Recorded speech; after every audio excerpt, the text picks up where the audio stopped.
Saturday, the 16th of May, 2026 at 6:06 p.m. here in Amsterdam, North Holland, the Kingdom of the Netherlands. Welcome once again to our cosmic journey. It is your Dev and Design podcast featuring two gentle boys creating, I'm going to say, the world's best astrology software. It's starting to feel like it. I am your designer, Jake, creator of the world's best astrology software from a design perspective. He is your engineer, Trey, creator of the world's best astrology software from an engineering perspective. Mr. Trey, hello. Hello, Mr. Jake. Okay. No, we feel incredibly good. We're getting jazzed. We're getting excited about where we are at here. And I think there's a lot to show you all. We try to keep it around 20 minutes, so we don't want to bore you with too much hoo-ha cherry soda, as we say. So let's get into it. Today's episode is called Whip It Good, or Whip It Good. And there is many things that we have to show you that are a bunch of demos today. Yeah, I thought you were going to put a comma in there. There's no comma. I did it with my voice. Whip it good. We are not only going to talk about Planetary Day and Hour, we're going to talk about what's called the work in progress, or the WIP moment. We have some enhancements to what we used to call Finder, but now we call Jump To. Thank you to a lovely viewer who gave us that suggestion. And then we'll talk about infinite moments on charts, then give you thanks. But before we get to all that, Mr. Henry, we always start with the check-in question. Are you ready for it? I am so ready for this check-in question. Everything that we do in life is a work in progress, right? We're always kind of striving to be better and do better and make better things. And I'm wondering from you, Mr. Henry, what is the biggest work in progress in your life right now that you are most excited about? So, of course, the thing that's at the top of my billing is cosmic, but I understand that is the nature of the question. We're talking about side projects then, side projects. If it's not cosmic, we've got a big problem. Yeah. The work in progress that I'm really excited about right now is that I am translating a geomantic text from Robert Flood from the 1600s called the Basilicus Geomanticus. Is just basically like a compendium with several authors in it. And it's this amazing volume that has never been translated. It's written in early modern Latin. And Robert Flood is just this incredible geomancer. And there's also just a bunch of really great stuff in there. Little bits and pieces have been translated, but the whole volume has never been translated. It's absolutely stupendicus, as we say. Yes. Latin. It's great. It's great. Kids love it. Yeah, so it's this is going to be a work in progress for who knows how long, probably the rest of my life, because I spent an entire day on 5 pages. Yeah. And so at that rate, I don't know. And this is the thing about translations, right? It's not about straight moving from one language to another. You need to understand the cultural text, the cultural context. You need to understand kind of how Flood was approaching this. There's probably idiomatic language that is in there that doesn't really translate to modern day, but you need to understand the idiomatic language in order to fully understand what Flood was talking about here. Yeah, and I'm not an academic, and so my translation is obviously going to be a non-academic translation, but there's so many cool things. I just give one quick example. There was a phrase in there which is something along the lines of "a good wine needs no ivy," and I'm like, what is this talking about? What, you don't put ivy in wine. What is he even talking about here? Well, back in the day, a pub would put ivy, either imagery of ivy or carved ivy on barrels and things like that for very high quality stuff. It looked better. It looked like it was fancier. It was the gold button of yeah, it's the foil card. The foil card and gold button of past society. Yeah. So basically the idea here is that a good wine speaks for itself. And so, so you just learn these kind of historical things along the way that are super interesting and very compelling. It has nothing to do with geomancy at all, but it does give you insight into the character of Robert Flood. And I'm connecting with Robert Flood so hard on so many different things because he was struggling with many of the same things that I struggle with. We're going to take a side quest for a second for your side check-in question. Will you be using this term, that barrel of wine need no ivy, in your modern day speech? That's the question to you. It's a little bit of a mouthful. I think it's better written, so maybe I would use it in writing, but I don't know that I would use it verbally. Side check-in question that I will be using this turn of phrase now, probably unnaturally moving forward. We've really chewed the mint out of that gum. It's so good. It's so good. Where did that come from? That came from the game show Pointless from Alexander Armstrong. But we really chewed the mint out of that piece of gum. It's a great way. It's so much better because I always wanted to like not use the visceral imagery of like beating a horse or beating a dead horse. Yeah. But chewing the mint out of that piece of gum, perfect. It's great also because it still gives you that like the gum has gone flat. Yes. Right? Like the gum. Not only have you exceeded what the gum has to offer, but the gum has now been left flat. Yeah, exactly. For me though, for the project that I'm working on right now that I'm most excited about is getting a sub 20-minute 5K. That is really the thing that I am most excited about. I think I'm close. I don't know. I'm just gonna have to check myself. I've been doing a lot of deliberate practice on like running faster for longer. My 47-year-old knees have said hi. They've entered the chat. I'm here. They've entered the chat, and I was like, oh, I better flex and stretch a little bit more because I am of an age. Good check-ins, everyone. Good check-ins, everybody. Mr. Henry, I would like to invite you to a journey of the mind, a smorgasbord of many different innovations that are going to happen in this app. This is called Cosmic. We're not only going to look at it here in this view, but we're also going to look at it in this view. Wait, you're like, that's not Cosmic. No, we'll get to Cosmic here in a second. I forgot to load it up. But let's take a look at it on desktop first.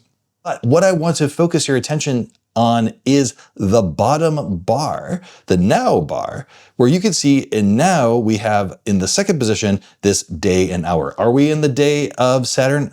You bet we are. That's why we're doing this on a Saturday. And you might be like, well, when does the day of Saturn end? And what hour are we going to be in next? Well, we could just hover over this little guy here and see that we were previously in the day of Venus and we're going to move to the day of the sun. And you can see the time that's going to be. This is live. It will update live as well. And you can see what hour you are in previously and next. And if you go to a chart, let's just say that I go to this multiple moments thing, and I click on this guy, you can see that this chart for September 7th, 2037 was cast for the day and the hour of the sun. And I can highlight that and also see there where the day ingress and the hour ingress is going to be on the chart. Cool stuff, Mr. Henry. Don't you agree? I absolutely agree. Why wouldn't you agree? So instead of just showing this in desktop like I promised, we will show this in mobile as well. And hey, it's not the Cosmic. It's now Cosmic. How did that happen? An edit. That's how that happened. The miracle of editing. The miracle of edits. So you see the now bar at the bottom here. But, when you look here, and still light, and you're like, well, I can't hover on mobile. This is like my finger here. Like I can't hover on mobile, but I can press and hold. Oh, look at that. So we have this idea of what's called the hover card. This will be used more broadly throughout the entire product. You will see it in many different places. So for example, you could imagine I could have some hover states here on the sun and the moon, and that it works also on mobile for press and hold. And if I go over here, take a look at this. I can also press and hold on this guy, and it also shows up there. Fun stuff, right? So cool. I love being able to see when the last time and the next time that it transitions the planetary hour, because if you are doing an operation, you could literally have Cosmic up either on your phone or on your computer, and you will know like how much time you've got left before you need to do the commensurate act. A magical operation. A magical operation. As I'm sure the viewer understands. That's cool and all, but I had mentioned that there was something else to show here that was like this newish kind of moment that we have baked in here. So one of the problems that we ran into that Trey's going to talk a little bit more about is this idea of like, well, what is an event? Let's talk about these like different types of moments over here. And if I click on the moment kind of card title here, I can change to an event, a now, a birth, and a new thing. So we all get what a birth moment is. A birth moment is when you are born. It is your natal, it holds your natal promise in its hands. Then you say, well, I understand what a now moment is. And this is going to say like, you're about to clobber some information. Yes, indeed. I understand. Absolutely. Like this is what is happening right now. And it helps me to see the transits between these two things.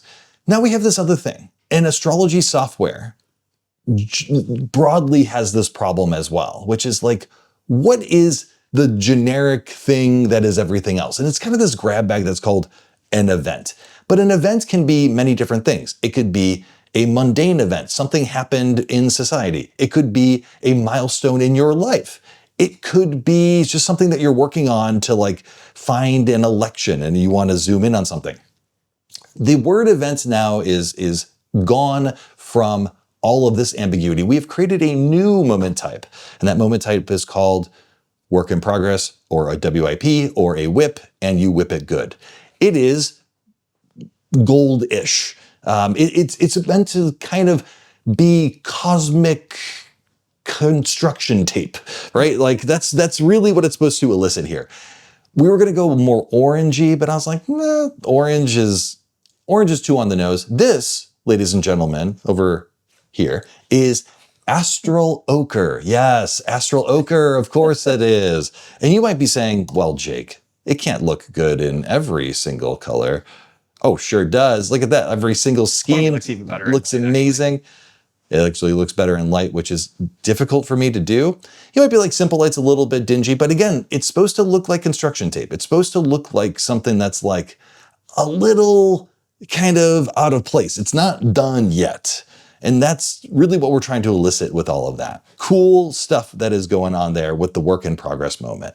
Yes, and we will talk a little bit more about work in progress in the demos that I'm going to do. Do your demos then. Man, we have so many demos. It's amazing. So many demos. So I am flipping over to my screen here, and I have the world's best astrology software with nothing in it.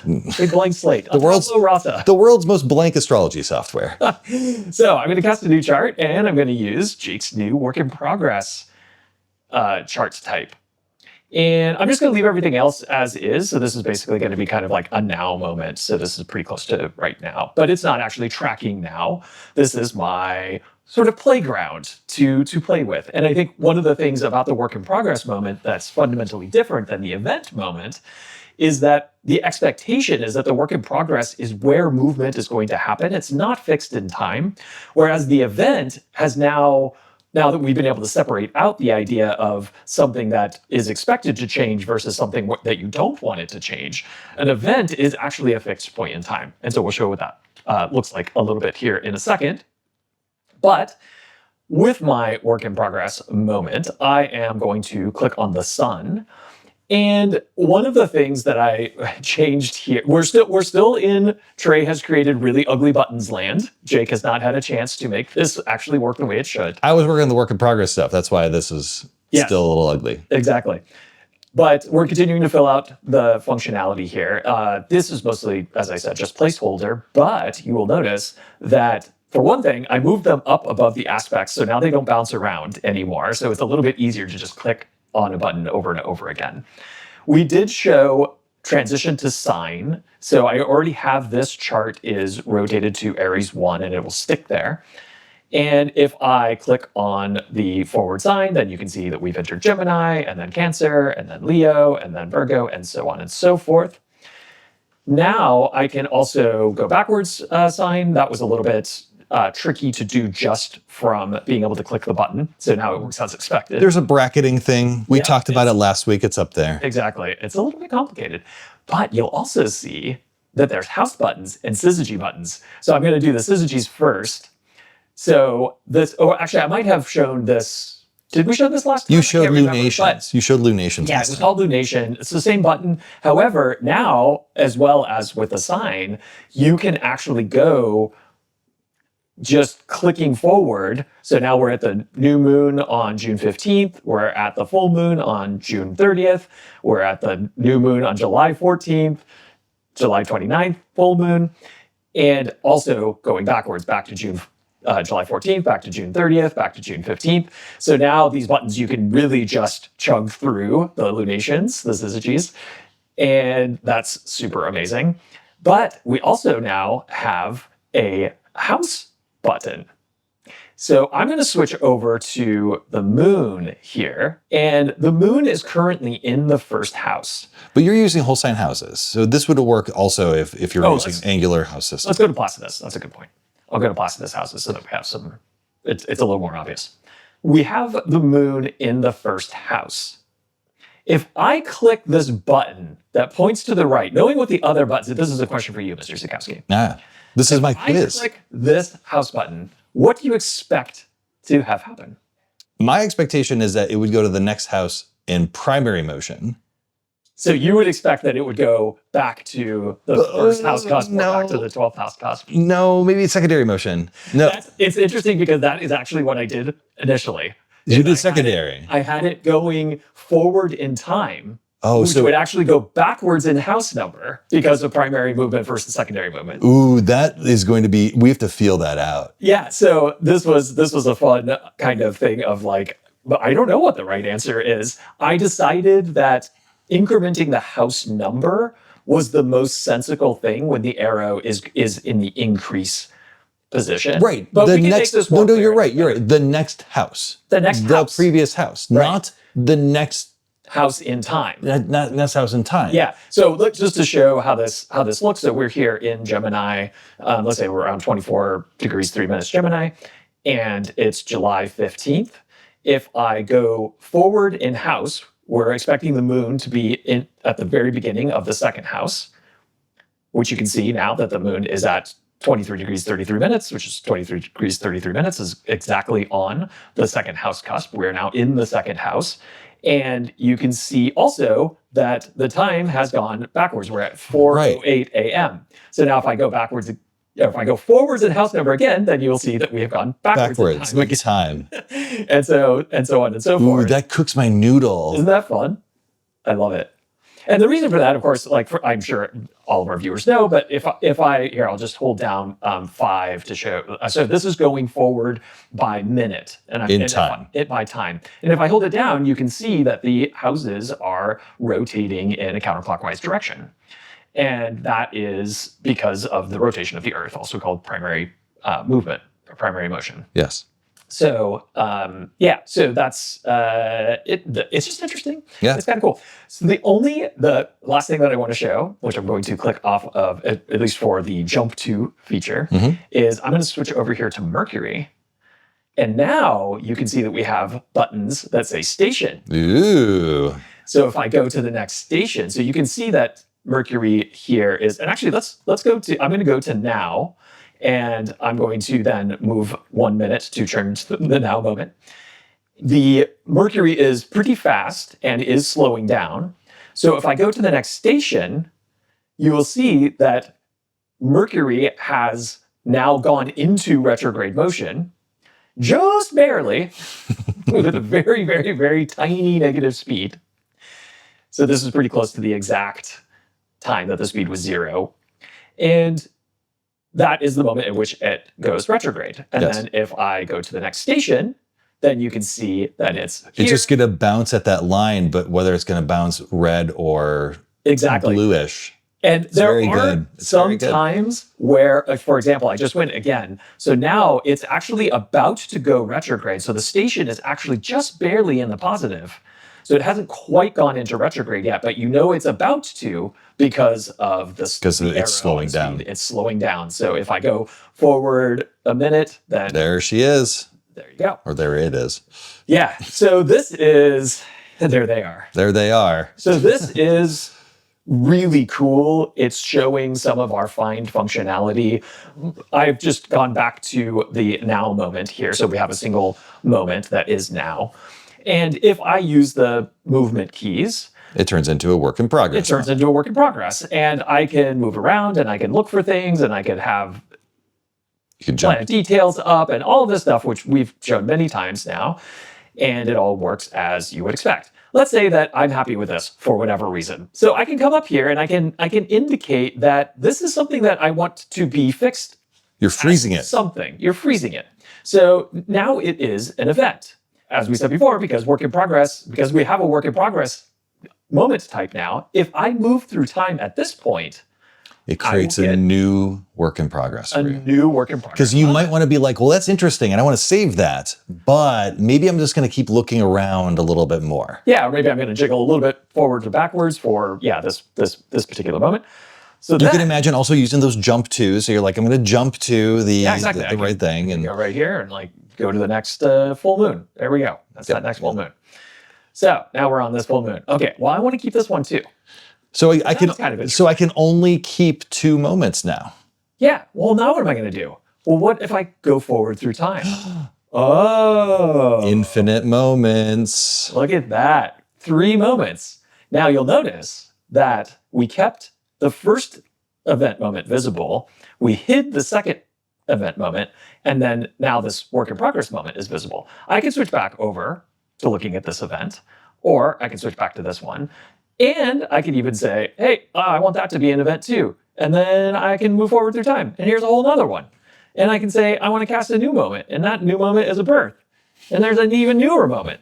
Now, if you start showing... But wait, I want this birth moment to be at the top. Ah, yes. Okay, go ahead, Mr. Henry. New buttons, by the way. New buttons. Look at these really great buttons that Jake And did. it looked a little funny the way that it just kind of like jumped. So now I put some animation in there. So And now watch this. Let's go in. Oh, it's so good. I love that. It makes it so much more obvious what's happening. It just kind of jumped around before. yeah. And so now my birth moment is up here at the top, and then I can say, oh, I want to show this work in progress moment, or maybe this event moment, and it's. And notice that just we only show 2 amazing. moments at a time. And the reason why we only show 2 moments at a time Because nobody wants that chart. is because it's too much to put multiple moments on top of. Like, we have talked to enough astrologers that they're like, I'm not putting moments on moments on moments, showing those things. Yeah, But I do want to keep them around. It's just amazing. I love our software. I love it too. We promised our friends this was going to be a under 20 minutes video, and I don't know if we're going to make it. So let's quickly get to what the good viewer should do with the rest of their day, Mr. Henry. They should make some progress on their work in progress. Whatever is the thing that you're not working on that's like core to your work, like that's the special little project. Is it a woodworking project? Are you writing a book? I just downloaded a bunch of books from my Aunt Jean because I was like, I wanted to remember all of the great works that she did, and I love all of that stuff. Go be well, take care, find a project, go do it, have a lovely You already have a day. bunch. You already have a bunch. You might as well go do them. We're gonna see you again next week. We love seeing your faces every single week. We hope you have a beautiful weekend or whatever day you watch this video. Until then, goodbye. Bye.